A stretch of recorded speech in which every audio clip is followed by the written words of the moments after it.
Chers amis, bonjour, heureux de vous retrouver sur 613 TV depuis Yerushalayim. Nous allons parler aujourd'hui de ce dirigeant que fut Moshe. Mais à travers Moshe, on ne peut s'empêcher, bien entendu, de penser, alors que nous retrouvons notre terre, notre peuple, notre nation, eh bien de penser à comment envisager la direction politique, la direction religieuse, c'est-à-dire ceux qui, à la tête du peuple d'Israël, sont à même d'engager Israël vers ce pourquoi il est Israël, et bien sûr le pourquoi de ce retour d'Israël. Moshe va mourir à la fin, des 5 livres de la Torah. Il va disparaître sans que nous sachions véritablement où est-ce qu'il est enterré. La préoccupation de Moshe dès le Sefer de Bamidbar est de savoir qui va prendre sa place, qui va prendre la relève. Car même après lui, le projet se poursuit et la demande ne s'adresse pas à Elohim, si vous préférez, le créateur des lois immuables de la création, au Dieu des armées, Hachem Tsebarot, non. Ou bien Hachem, tout simplement, Yud Kevavke. Mais il est écrit dans ce texte que j'ai relevé pour vous, dans Bamidbar, chapitre 27, Vayomer Adonai el Moshe allez el har Ivrim Azeh Vera et Haaretz asher natati lebnei Israël, monte sur la montagne et regarde le pays que je donne aux enfants d'Israël. Veraïta ta venesafta el ramecha, et tu as vu toi là où tu seras donc le lieu où tu vas décéder. Venesafta el ramecha, c'est-à-dire tu vas rejoindre tes pères Gamata kasher nesaf Aaron achicha, ainsi que ton frère Aaron le fut. Kasher meritem pi bemidbar comme nous l'avons vu dans les dernières parachiotes, lorsque vous avez, vous vous êtes rebellés contre ma parole, à propos des eaux, bien entendu, et du rocher. Et le verset Tetzaïn, c'est-à-dire 16, Ifkod Adonai Elohe Aruchot lekol basar, Ish ala Eda. Ifkod Adonai Elohe Aruchot. C'est bien l'Éternel que je ne connais pas jusqu'à maintenant. Et j'ai besoin d'essayer de savoir. Rashi dit Elohe Aruchot, Laman Ehemar Amar Lefanav Ribono Shel Olam, Galoi Veyadua. Tu sais, il est connu chez toi. Da'ato Shel Kol Echad Ve'echad, tu sais ce que pense chacun, tu es toi-même Bochen Leveklayot, c'est-à-dire tu examines le cœur des gens, les reins des gens, c'est-à-dire l'âme et la conscience de l'être est reconnue au-devant de toi. Ve'enan domin zelazé. Mané alehem manig shei yeh sovel kol echad ve'echad lefi da'ato. Rashi dit, la demande de Moshe, c'est de dire, toi, tu sais pertinemment qui est tout un chacun. Mais celui qui me remplacera doit être celui capable de comprendre que le peuple d'Israël, ne serait-ce qu'à travers ses tribus, est un véritable pluralisme. Si tu dois choisir un dirigeant, fais en sorte que ce dirigeant Mané alehem manig sheyeh sovel kol echad ve'echad lefi da'ato. Choisis un dirigeant capable de pouvoir souffrir la pensée, la manière d'être, l'opinion de tout un chacun, c'est-à-dire de respecter ce pluralisme-là. Et le mot qu'emploie, le verbe qu'emploie Rashi est sovel, qui sert de racine à la patience, mais nous le savons, vous et moi, que la patience est aussi racine de souffrance. Et bien que le dirigeant soit celui, justement, qui accepte cette souffrance.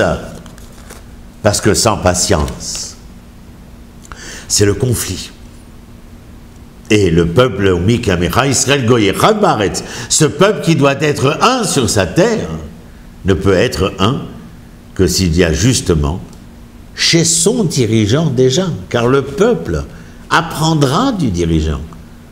Eh bien, s'il y a chez le dirigeant cette notion de patience, et peu importe qu'elle soit accompagnée de la souffrance, bien entendu. Eloké Aruchot l'école Bassar, l'Éternel créateur de ces lois immuables qui, concernant l'homme, fait que tous les hommes sont différents les uns des autres. Dans les traits de leur visage, oui, mais pas seulement. Eloké Aruchot l'école Bassar, à chacun de ces hommes qui a les traits de ce visage, il y a un esprit. Il y a une pensée différentielle chez les uns et les autres. Tu sais pourquoi le dirigeant, quel qu'il soit, a besoin de cela? C'est parce que, en tant que chef politique ou en tant que chef religieux, il faut qu'il soit capable de faire de la raison plurielle un singulier. À partir de l'ensemble, d'être capable de révéler le un.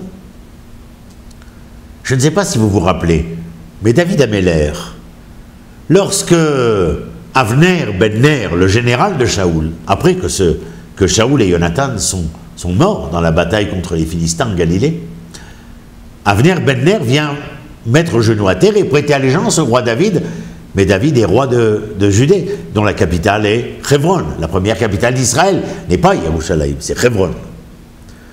Et Avner ben Ner se rend à Hebron, prête allégeance au roi, et nous pensons à ce moment-là que David, eh bien, va mobiliser son armée et monter vers le lieu que Shmuel, le prophète, avant de mourir, lui avait dévoilé, c'est-à-dire la montagne qui se trouve entre le mont Sion et le mont des Oliviers, c'est-à-dire le mont qu'on appellera plus tard le mont du Temple, c'est-à-dire ce qu'il s'appelle à l'époque Ir Yevossi, la ville jébuséenne, et qui deviendra, lorsque David la conquérera, Ir David.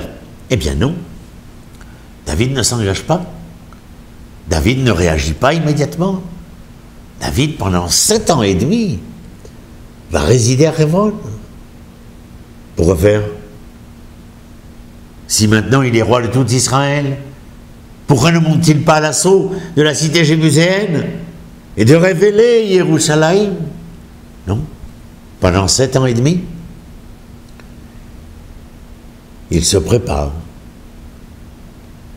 à essayer d'entendre et de comprendre comment faire, non plus de la tribu de Yehuda, dont il est le chef, mais des 12 tribus, c'est-à-dire des tribus au pluriel.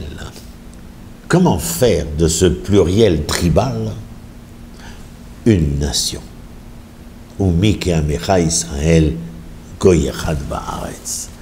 C'est une question pertinente, essentielle, et pendant 7 ans et demi, David, eh bien, voilà, c'est une des réponses que nous donnons, bien entendu. Lorsque Moshe s'inquiète de savoir véritablement qui va le remplacer. De ces hommes comme David, capables de s'inspirer auprès de l'amour d'Abraham, de la rigueur de Yitzhak, de la vérité de Yaakov. On l'avait dit dans une autre émission à propos de Micha. Sans ces postulats de droit, de justice, de vérité, d'humilité,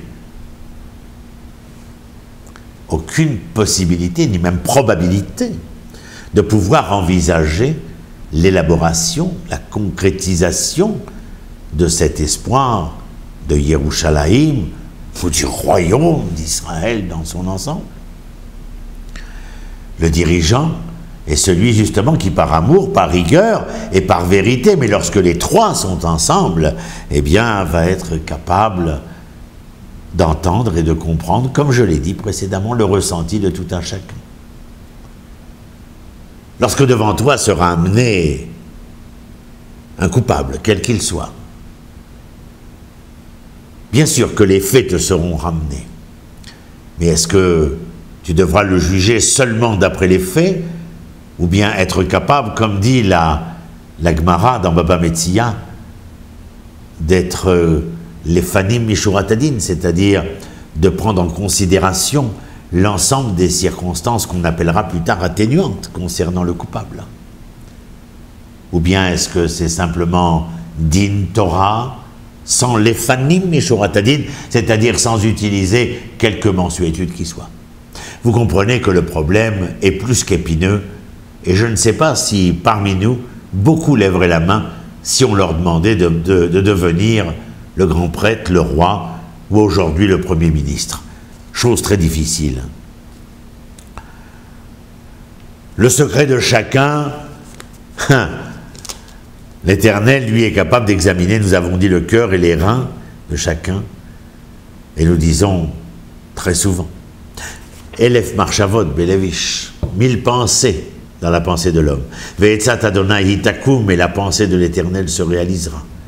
C'est ce à quoi nous espérons, ce à quoi nous aspirons. Mais il est vrai, rendez-vous compte, la multitude de pensées qui traversent l'homme. Cet homme qui devra, nous dit le texte plus tard, dans le livre de Shmuel, Vayomar Adonai el Shmuel al tabet el mareu, ve'el gova komato, ne regarde pas, al tabet el mareu, ne regarde pas de quoi il a l'air, ne regarde pas quelle est sa hauteur, c'est-à-dire, si tu dois choisir un roi, comme le peuple a demandé un roi, Shmuel n'était pas d'accord, mais bon, l'Éternel lui a dit, fais comme le peuple te demande et choisis un roi. Ne regarde pas quelle est sa taille, ne regarde pas de quoi il a l'air, qui mahasti ou qui lo asher ire Adam, parce que ce n'est pas de ce qui nous intéresse, ce n'est pas de quoi l'homme a l'air. Qui Adam ire la enaim, Hashem ire le levav. Si tu n'es pas capable, comme nous le disions d'ailleurs précédemment concernant le jugement face au pouvoir, si tu n'es pas capable d'aller au-delà du simple jugement superficiel, quantitatif, et de porter ton regard vers le cœur de l'homme, vers essayer de savoir ce que l'homme est. Ouvrons une parenthèse. Dans toutes les relations humaines, et surtout dans ces relations qui concernent l'amour de l'un et de l'autre, est-ce que nous pouvons juger l'autre simplement à travers son avoir, quand l'avoir est la quantité? Ou bien est-ce que nous cherchons à aimer celui qui est, c'est-à-dire la qualité de l'être? Vous voyez, tout se rejoint sans aucun doute. Le texte vient nous faire entendre que l'Éternel, lui seul, a la capacité de voir, d'entrevoir, de percevoir. Mais l'homme, eh bien, demande, comme nous disons dans la Gemara de Brachot, Ve'amar Rav Hamnuna, Aroé Ochnusei Israël Omer Baruch Chacham Arazim. Celui qui voit la multitude d'Israël, comme nous avons la chance de le voir aujourd'hui, doit faire une bracha, Baruch Chacham Arazim, c'est-à-dire toi qui as eu la sagesse de pouvoir nous faire entendre et comprendre l'ensemble pluriel de la multitude. Chacham Arazim, c'est celui qui est capable de comprendre et d'entendre chacun dans l'individualité qui est la sienne, et ne pas faire de généralité. Tanu Rabbanan Aroé Uchlusei Israël Omer Baruch Chacham Arazim She'en Da'atam Doma Ze Laze, leurs pensées ne se ressemblent pas. Ve'en Partsufem Domim Ze Laze. Les traits de votre visage, c'est le temps que l'Éternel, si je puis m'exprimer dans cette métaphore à la Rambam, a pris le temps de prendre ce crayon et d'y dessiner les traits. Les traits, oh oui, parce que votre visage est un dessin tout à fait particulier. Ce dessin-là ne ressemble à aucun autre dessin. Et vous comprenez que lorsque vous êtes un véritable dessin, à travers les traits de votre visage, dessin hyène, c'est parce que l'Éternel, au-devant et au-dedans de ce dessin, a voulu y inscrire un dessin œillène, c'est-à-dire un projet. En hébreu, nous ne disons pas les traits du visage. En hébreu, nous disons tavé apanim, les notes du visage, des blanches et des noires. Savez-vous pourquoi? Ceci est guère difficile. Il s'agit bien entendu de pouvoir écrire une partition, mais pas n'importe laquelle. Une partition qui soit la plus belle pour une simple raison. C'est que lorsque les notes seront à leur place, dans leur juste mesure, eh bien, celui qui viendra jouer le morceau de cette partition fera entendre non pas une cacophonie, mais une véritable harmonie. Vous voyez? C'est-à-dire que ce dirigeant auquel j'aspire, dit Moshe, c'est celui qui sera capable, non seulement à travers les traits du visage, de voir le dessin et de dire c'est un dessin, mais d'entendre quel est son dessin si particulier, dessin œilien, quel est le projet de cet homme, c'est-à-dire de pouvoir entendre et comprendre ce qu'il est en son âme et conscience. Mais comme notre dirigeant parle l'hébreu, et notre roi et notre prêtre, alors ils sont capables de comprendre que, comme lorsque le grand prêtre monte au temple, dans le Saint des Saints, il est accompagné des léviïm, des harpes, des violons, des sitars, parce que chaque note est à sa place, et que ce qui accompagne la montée du grand Cohen vers le Saint des Saints, c'est l'harmonie. En tout état de cause, Moshe a bien raison. Après lui, celui qui prendra sa place doit être celui qui fera valoir le nombre entier. 1. Shema Israël, Hashem Elokeinu, Hashem Echad. C'est l'unité. Umi ke'amecha Israël goy echad ba'aretz. C'est non seulement la reconnaissance de l'unité de l'Éternel, mais la reconnaissance de l'unité du peuple. Mais l'unité de l'Éternel doit être entreprise à travers l'ensemble des émanations de l'Éternel. Voir l'Éternel partout dans tout ce qui se passe et ne pas dire que là où tout va bien, je dis Baruch Hashem, et là où tout va mal, je ne dis plus rien, mais je dois dire Baruch Dayan Haemet. Et chez l'homme, de voir l'unité de l'homme, c'est de voir la capacité intrinsèque à chaque homme de devoir exprimer son dessein, son projet, son harmonie. Alors ce dirigeant est capable de rassembler tous les musiciens. Quelle belle symphonie pour l'humanité. À très bientôt. Shalom, shalom à vous tous. Depuis Jérusalem, pour 613 TV.